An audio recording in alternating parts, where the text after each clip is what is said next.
Sir, ஐம்பொன் chain நல்லா தின் சைஸ்ல எனக்கு வேணுங்க அப்படின்னு சொல்லி கஸ்டமர் வந்து கஸ்டமைஸ் பண்ணி கேட்டாங்க. அதனால கஸ்டமர் கேட்ட மாரியே நல்லா தின் சைஸா செஞ்சிருக்கோம் பாருங்களேன். இது எல்லாமே வந்து ஒரு 10 கிராம், 11 கிராம்ஸ் அவ்வளோதான் வரும். இது ஷார்ட் செயின்ஸ் ஒரு 18 இன்ச்சஸ் இருக்கக்கூடிய ஷார்ட் செயின்ஸு. இதோடைய வெயிட் வந்து ஒரு 10 கிராம், 11 கிராம்ஸ் அவ்வளோதான். சேம் அதே தின் சைஸ்லயே வந்து பார்த்தீங்கன்னா, நம்ம வந்து நார்மல் லென்த் 24 இன்ச்சஸ் 8 பிடி, 10 பிடி அந்த மாரி வந்து செஞ்சு குடுத்துருக்குறோங்க. இது எல்லாமே பாருங்களேன் கஸ்டமைஸ்டு ஆர்டரு ப்ளஸ் வந்து நம்ம கடைக்கு செஞ்சு கொடுக்கக்கூடிய ஆர்டர்ஸுங்க. இதெல்லாம் பாருங்க எவ்வளோ தின்னா இருக்குதுன்னு பாருங்களேன்.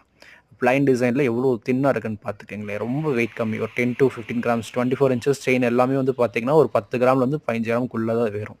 இந்த மாரி வந்து உங்களுக்கு கடைகளுக்கு வேணும்னாலும் வந்து சொல்லுங்க. நம்ம வந்து ஓன் மேனுஃபேக்சரிங்கிறனால வந்து நீட்டா சப்ளை பண்ணி குடுத்துரலாம் உங்களுக்கு. ப்ளஸ் வந்து கஸ்டமைஸ்ட் ஆர்டர். கஸ்டமரும் இந்த மாரி எனக்கு 1 பீஸ், 2 பீஸ் வேணும்னு சொன்னா கூட, நீட்டா வந்து எல்லாமே செஞ்சு குடுத்துருவோங்க. இதெல்லாமே வந்து அன்பாலிஷ்டு செயினு, ஒரிஜினல் ஐம்பொன் செயினுங்க.